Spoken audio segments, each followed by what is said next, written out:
Alrighty, so the new Infinity Merlin is out on JP and it comes out tomorrow for global. So I wanted to make a video talking about, well, technically it was out tonight. We're going to be doing live summons tonight, by the way. If you would like to see those, feel free to subscribe because we'll be doing them live on stream. But the new Merlin is here. I've been trying to watch her as closely as possible from, the JP and KR YouTubers, and she seems very interesting. She seems kind of like a mix between the new Estarossa with the darkness effects and everything, but also mixed with Reinhard from the new ReZero collaboration part 2, where it's like darkness, but it's also got a weird RNG mechanic to it, which I don't think was necessary, but I don't know. She legitimately does look like a fun unit. I'm not gonna knock her for that. She looks great as far as like her actual like aesthetic goes. I don't know. I feel like they did a really good job with her design, and all of her outfits and stuff look very cool. So that is great. But as a unit, she doesn't seem to be super OP broken like a lot of the new festival units tend to be whenever they first get dropped. So take that into account on whether or not you're just trying to chase the meta. If you are, I think the only times that you should be summoning for this character are maybe if you need characters on the banner and you're willing to get her also, like if you want her and you want to summon on the banner, that is obviously fine. Do it up. If you are an unknown player, then she is obviously going to slot in very, very well with that. And then I don't really know if there is another good reason to summon. If you have any, feel free to let me know. But she doesn't. The best thing about her is she's not locked down to the unknown team like some of the other unknown characters are. You can use her with other characters. I have notably seen teams with her and like Chad King and a couple of the other Sins and stuff like that.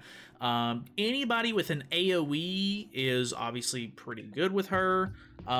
Just because, her effect isn't like Estarossa's where it's like, oh, you pop all 4 buffs or like all 4 of the debuffs on her enemies, and then you're going to be able to one-shot the character right then. There are 4 different effects that you can put on the characters, which will entail different debuffs or different status effects, I guess, depending on which sort of RNG you rolled on the character, which is just, I don't know, just kind of a weird mechanic. She has regular Halloween Gother, or she has Halloween Gother's debuff card, so the just dissolve where you deplete ultimate move gauge. So she has a little bit of ult control, which is good. I feel like the unknown team has always had a pretty good amount of ult control, which is nice. So that is really good. Her other skill is Element Explosion, which plays a lot with her passive. So increases damage dealt by 40% per element on the target, and we'll get into that a little bit more. And her ultimate, already has Element Explosion on it as well. So this is like the equivalent to Covert Action on Global, where this actually, Element Explosion might not even be what it gets called on Global, by the way. So they might end up changing this. I don't know.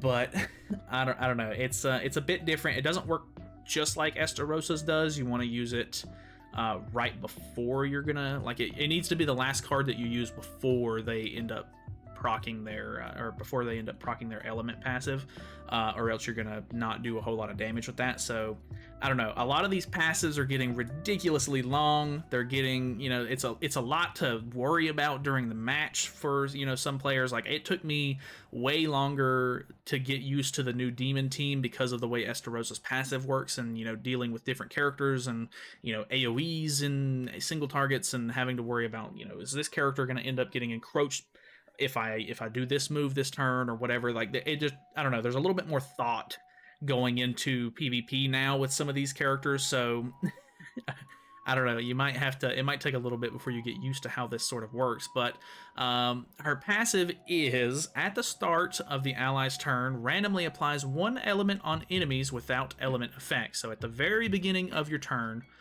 it is going to put a gray debuff, and it's going to be random, whether it's rock, fire, water, or wind, on the enemy, on all 3 enemies on their field. The gray debuff is the only one that is going to proc the second part, which is for every element effect, increases all stats of the hero by 7%. The gray buff is the only one that increases that. So basically, you're going to get a 20% or 21% stat increase for all stats, which is pretty good. Before allies activate skills against enemies with element for 3 turns, apply the element effect on the enemy. So whatever element you roll, you're going to be putting those element stacks on the character as you hit them. When there are 4 element effects on the enemy, remove them after skill activation and apply the element debuff for 1 turn. So this is where it gets RNG based. If they have rock on, it's going to stun them. If they have fire on, it's going to deal additional damage equal to 50% of the maximum HP. If they have water, it's going to attack seal them. If they have wind, it is going to lower their crit chance by 100%. So that's not removing all of their crit chance, it's removing 100%. So if they have 200% crit chance, they're going to go down to 100 or whatever the case may be, you understand. So very interesting. These effects aren't like insane, like you're going to die because of the effect. It's more or less like, okay, you're dealing damage while you're putting the effects on, and once they proc, you know, you're going to kind of either lock them down or be able to deal more damage to them, or they're not going to be able to crit you, or, you know, whatever the case may be there. So she's very interesting. She has really high stats from my understanding. I am not a statistics guy, so looking at these numbers means almost nothing to me. I should probably know how good stats are at this point, or at least what good stats look like in the game, but never been my thing. Not a numbers guy. So these stats are apparently the best in the game at this point. But I don't know. She is a green unit. We now have 4 green Merlins in the game, which is kind of weird. And yeah, the banner itself is not too bad. This bottom half of the banner is really bad. Sorry for the white bright screen. I have talked about this before, but JP patch notes are blindingly bright.